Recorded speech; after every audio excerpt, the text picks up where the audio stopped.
CVille Show, guys. My name is Jerry Miller. Thank you for joining us on a Tuesday. Pleasure to connect with you. And boy, oh boy, have we had traffic jams in the last 24 hours in Charlottesville, in Albemarle County, and on almost every artery of traffic flow in and out of the epicenter of employment. Raise your hand if you've been stuck in traffic, snarled traffic, and been late to a meeting in some capacity today. Raise your hand if you're backdooring it through windy county roads to avoid the bypass, to avoid Pantops, to avoid Route 29 and key entry and exit points into our fine and fair city. Do you have these questions? Here are some of the questions I'm asking this morning. How does one damaged bridge impact quality of life to this significance? Here's another question I have. Who is to blame for this quality of life impact? Who is to blame for this lack of infrastructure? Who is to blame for greenlighting development in such significant capacity around our community that the infrastructure is not there to support it? Remember, the I Love CVille Show, your water cooler for content and conversation in Charlottesville, Central Virginia, offered a tale of the tape for multifamily development that was all happening within 3 miles of each other in Charlottesville and Albemarle County. And that development, ladies and gentlemen, within spitting distance of said bridge. You have the Old Ivy residences, Gray Star Real Estate Partners, an international out-of-market developer that is building 525 units on the 250 bypass and Old Ivy Road. Those units scheduled for delivery in early summer 2026. Don't forget the Verve, the developer behind the Verve, Subtext, a national out-of-market developer. They're doing 463 units on 100 Stadium Road next to Scott Stadium. How about the Bloom, ladies and gentlemen? Up-campus student living, a national out-of-market developer, is building 231 units next to Moe's Original Barbecue on Ivy Road. And how about what the University of Virginia is doing by the Darden School of Business? 218 units. All these projects, goodness gracious, great balls of fire.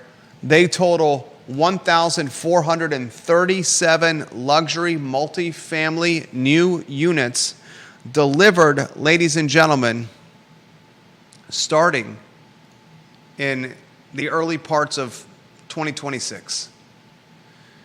Did someone stamp and approve residential development, multifamily development, without considering infrastructure? Wow, who could that be? We'll talk about that on today's program. Do we send the nasty letters of anger, the nasty letters of, you caused me to be 3 hours late to our meeting this morning, to the people who rubber stamp out-of-market developers and encourage them to build luxury units? A lot we're going to cover on today's broadcast, including, ladies and gentlemen, City Public Schools, the school board for City Public Schools, letting us all know we're going to need more than $100 million. Was it Emily Dooley, the chairwoman of the Charlottesville City School Board, now on record saying, guys, we need Charlottesville residents and taxpayers to give us a blank check that's going to total more than $100 million because all our schools need massive renovation.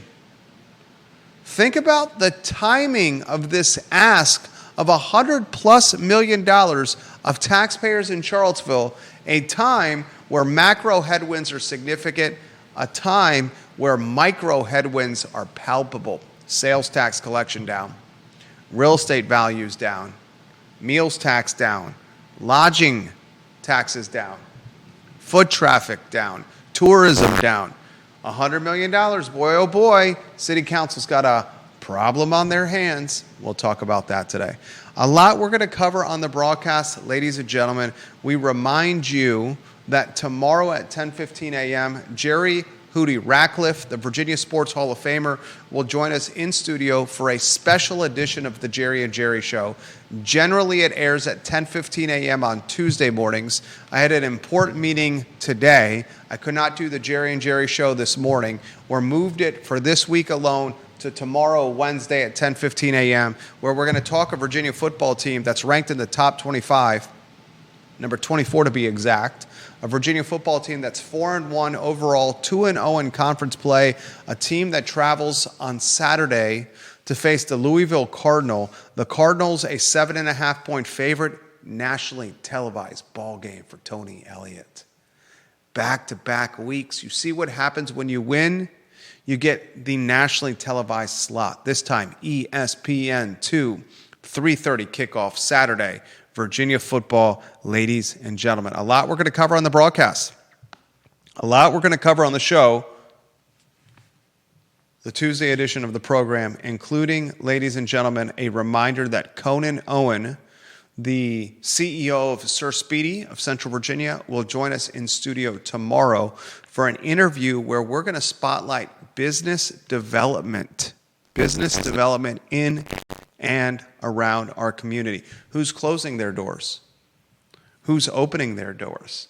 Conan Owen follows this storyline as closely as anyone. For example, he texted me over the weekend some behind-the-scenes photos, Conan Owen did, of a sports bar that's opening north of town.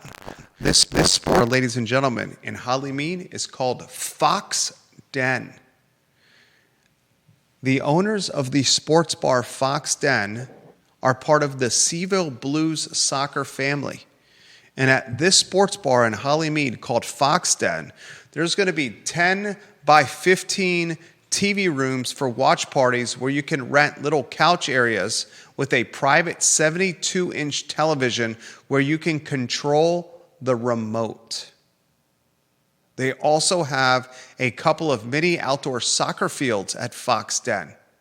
So you can go and watch your football game of choice, your soccer game of choice, your golf tournament of choice in private 150 square foot sections of a sports bar where you, the viewer, and you, the patron, can control the content on the television. Goodness gracious, that sounds awesome. Fox Den. We'll talk about the business development news in the community with Conan Owen. And Judah, you gave him some love, right? You have a logo and you need an application for it. Signage, direct mail, lanyards, banners, wall decals, window decals. Conan Owen, Darden graduate, Sir Speedy of Central Virginia. Judah Wickower, studio camera. A lot we're going to cover, including Afton Scientific, a $200 million headquarters opening with the governor, Glenn Youngkin, in the house, with Winsome Earl Sears in the house.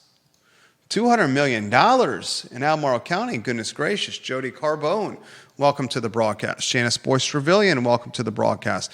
Viewers and listeners, welcome to the show, including print, radio, and television on the broadcast. Judah Wickower, the headline that most intrigues you, my friend, and why? Oh, I mean, the city just can't catch a break. This bridge, I don't know why we didn't see this coming. Think about the bridge. We've got more than one of these bridges. There's this one. There's the one over by the corner that's constantly getting hit. Fortunately, that one has never had this issue. But, yeah, it seems like this was just waiting to happen. I'm going to say it once, and I'm going to say it again. Prioritizing development before you prioritize and emphasize infrastructure is a recipe for disaster, is a recipe for snarled traffic. It's a recipe, ladies and gentlemen, for what we are dealing with now. And activists in this community continue to ramrod residential development down our throats because the thinking and speculation